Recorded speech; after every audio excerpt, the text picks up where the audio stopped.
A state of emergency has been declared in Santorini, Greece, which is not going to expire until March 3rd, and in the last few days we detected actual evidence of magma movement, but it is not what you might think. During the last week, nearly 8,000 earthquakes have struck a narrow region spanning between the populated islands of Santorini and Amorgos in Greece, equating to a tremor about once every 76 seconds. As a result, more than 70% of Santorini's residents have left the island, some minor damage and landslides have been reported, and schools were closed across at least 14 regional islands. Yet, during the last 48 hours, there was a pretty major development. While the intense earthquake swarm which has been ongoing since January 24 truly is only tectonic in origin, a change was seemingly just detected at the Santorini volcano, although I am still waiting confirmation regarding this piece of data. It now appears that a batch of magma is actually intruding upwards beneath the Santorini volcano, causing the ground to rise at a fairly constant rate, which if it holds is rising at a rate of approximately 6 centimeters or 2.4 inches a year. With a presumed volume of magma on the move, recent eruptions, does this mean that the swarm is actually volcanic, or that Santorini will soon produce its first explosive eruption since 1950? To both of these questions my answer is no, and no as context is key.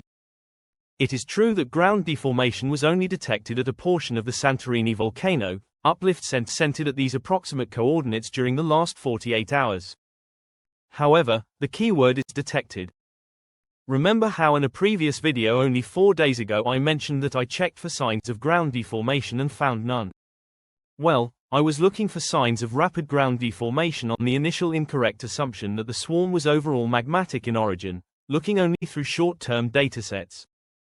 These datasets can have a lot of noise, especially if large bodies of water are nearby, so when I did not see decimeters of uplift in a multi-week timespan, I assumed that there was none. However, in hindsight, now looking at longer-term datasets that span all the way back to the beginning of June 2024, I can detect a very weak long-term uplift of 6 centimeters a year.